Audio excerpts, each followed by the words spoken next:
C'est hors norme. C'est hors norme. C'est vraiment. Parce que là-dessus, on parle des cabanes, là, mais on parle pas des milliers de tentes de pêche qui s'installent partout sur le fjord. C'était la folie un peu, là. Donc, à l'intérieur de 30 minutes, tous les terrains vacants pour le poisson de fond ont été pris. Même, je dirais, presque 20 minutes, là. Donc, il y a vraiment une grande demande. Puis là, la capacité d'accueil a été atteinte. Donc, maintenant, on est en train d'évaluer est-ce que ça serait possible d'ajouter des terrains.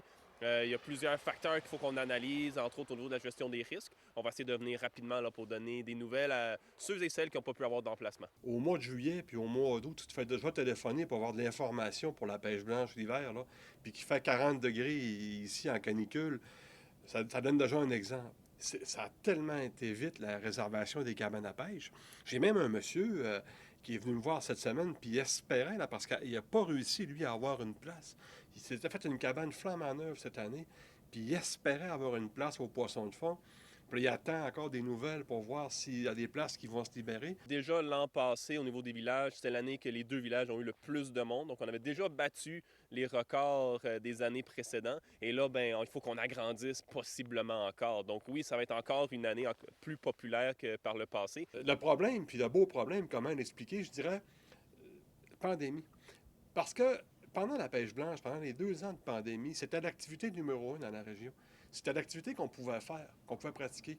Et il y a plein de nouveaux adeptes qui ont vécu le trip, qui ont vraiment apprécié l'activité. Puis en plus, on parlait des émissions des années passées qu'on a faites avec la France. Bien, ça commence à porter fruit. Il y a de plus en plus de tourisme français qui viennent ici, des Ontariens qui viennent ici.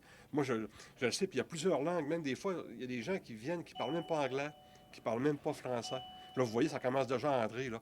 Les gens se préparent, ça s'équipe présentement. Et cette année, le prix des terrains qui a augmenté, passant de 175 à 240 L'une des raisons qui a été donnée, c'est le prix du déneigement qui a quadruplé.